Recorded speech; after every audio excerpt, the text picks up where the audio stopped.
Welcome to the land far away, where we discuss culture from a certain point of view. Before we start, if you haven't already, please consider subscribing and ringing the bell to stay in the loop and be notified when I release new videos. Despite being a nerd, I've never gotten into buying comic books or action figures. The reason is that they simply weren't available when I was a kid. However, I am a passionate collector of many things.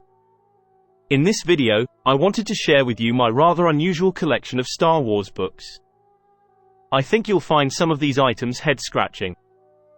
I will be very selective about the books I decide to highlight. There's no need to discuss every single one. For example, I have 5 versions of Heir to the Empire in 3 different languages, but there's nothing really visually striking about them. On the other hand, if you want to hear how their literary content makes them unique, I made a video on one of them. There's a link in the description. Check it out, if you will.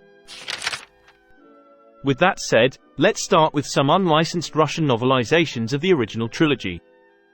These were sold officially, but back in the early 90s, no one in Russia particularly cared about licensing, copyright laws, and intellectual property. This resulted in some highly unusual editions of Star Wars books. What do I mean by that? Here's a volume entitled The Second Star Wars, released in 1992. I have to censor this one for YouTube because the front cover features what I have to call Bush, for aforementioned reasons. Now, this is a sentence you don't expect to say when describing Star Wars novels. So yes, on the cover, we see a woman being devoured by a giant horned monster. Or should I say, horny. The book consists of 3 novels. The first one is the novelization of A New Hope, but here it's called Death Star, and is accompanied by a rather interesting drawing. We'll see this one once again soon, but in color. Death Star was allegedly written by George Lucas himself. It's not true because it was Alan Dean Foster who authored the novel based on the script by Lucas. However, even the early American editions of the book didn't credit Foster, so I won't blame the Russian publisher. What's weird though, is that the novelizations of The Empire Strikes Back and Return of the Jedi are also credited to George Lucas. American publishers had never done that. What's even weirder is that these 3 novels are described in the table of contents as episodes 5, 6, and 7. In truly George Lucas fashion, the order is out of order. Surprisingly, Return of the Jedi is included here in a heavily abridged version, although this fact is mentioned nowhere. Notice, however, that the novelization of A New Hope is about 150 pages long. The Empire Strikes Back takes up almost 100 pages, while Return of the Jedi is merely 30 pages long.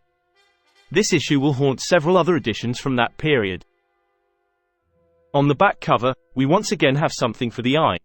A braless female warrior on a white horse. Here's another 1992 volume that includes novelizations of the original 3 movies. Once again, all 3 are credited to George Lucas. This time, the first one is properly called simply Star Wars. However, Return of the Jedi is once again cut short. It's merely 40 pages long, while Star Wars breaks the 200-page mark. What makes this edition stand out is definitely the artwork. You gotta love Darth Vader fighting Luke Skywalker in the sky, both of them wielding huge shiny swords.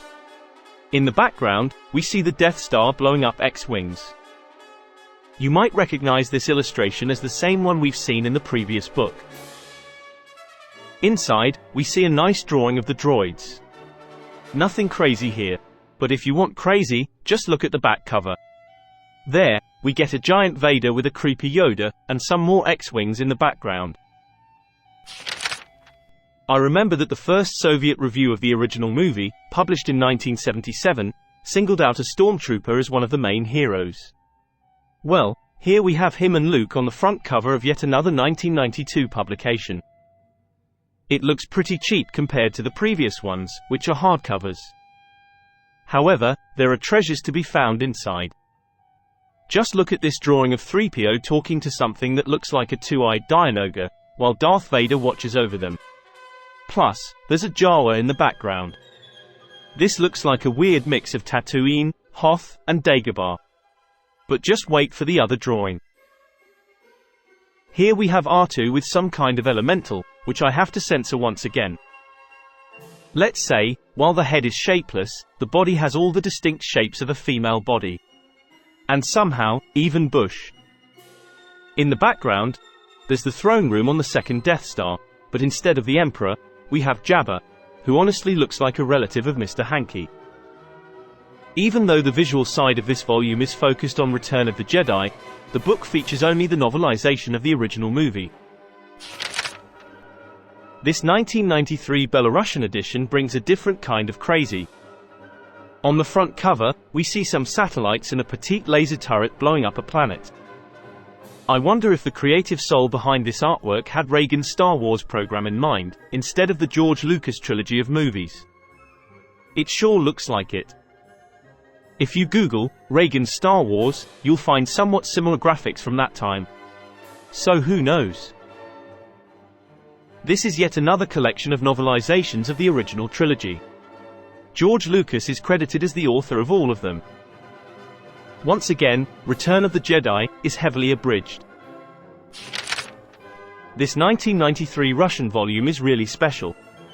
It features novelizations of the original 3 movies, but this time all of them are credited to Alan Dean Foster, who in actuality wrote only the first one.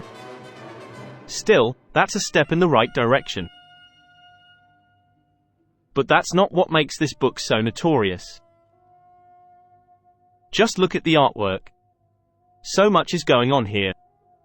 We have ships that look like something from Battlestar Galactica, Han Solo and Princess Leia in heavy armor and heavy makeup, and an AT-AT taken straight out of Star Wars games on Atari.